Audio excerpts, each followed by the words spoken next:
بسم اللہ الرحمن الرحیم۔ حضرت جابر بن عبداللہ رضی اللہ تعالی عنہ حضور صلی اللہ علیہ وسلم سے روایت کرتے ہیں کہ آپ نے ارشاد فرمایا کہ بنی اسراٰیل کے واقعات بیان کرنے میں کوئی حرج نہیں ہے۔ تو اس کے بعد یہ واقعہ بیان فرمایا کہ بنی اسراٰیل کی ایک جماعت کا گزر ایک قبرستان پر ہوا تو آپس میں کہنے لگے کہ کیوں نہ ہم نماز پڑھ کر اللہ تعالیٰ سے دعا کریں کہ وہ کسی مردہ کو اس کی قبر سے اٹھائے تاکہ وہ ہمیں موت کے حالات پر اطلاع دے۔ چنانچہ انہوں نے نماز پڑھ کر دعا کی۔ کیا دیکھتے ہیں کہ ایک آدمی نے اپنا سر ایک پرانی قبر سے باہر نکالا اور کہنے لگا، اے لوگو، تم کیا چاہتے ہو؟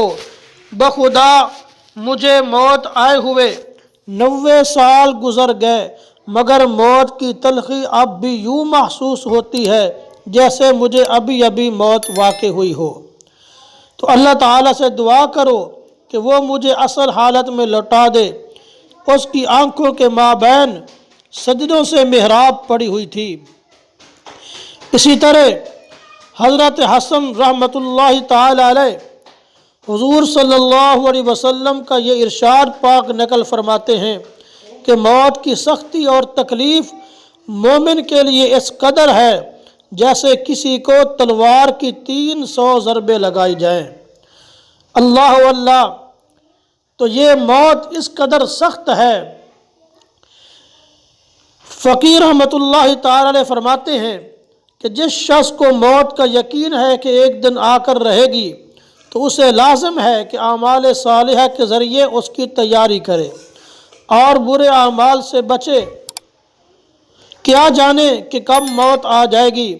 حضور علیہ السلام نے موت کی سختیاں اور تلخیاں محض امت کی خیر خواہی کے لیے بیان فرمائیں تاکہ اس کے لیے تیاری کریں اور دنیا کی آفتوں پر صبر کیا کریں کہ یہ موت کی سختی سے آسان ہے، کیونکہ موت کی سختی عذاب آخرت کا حصہ ہے اور وہ دنیا کے عذاب سے بہت زیادہ سخت ہے۔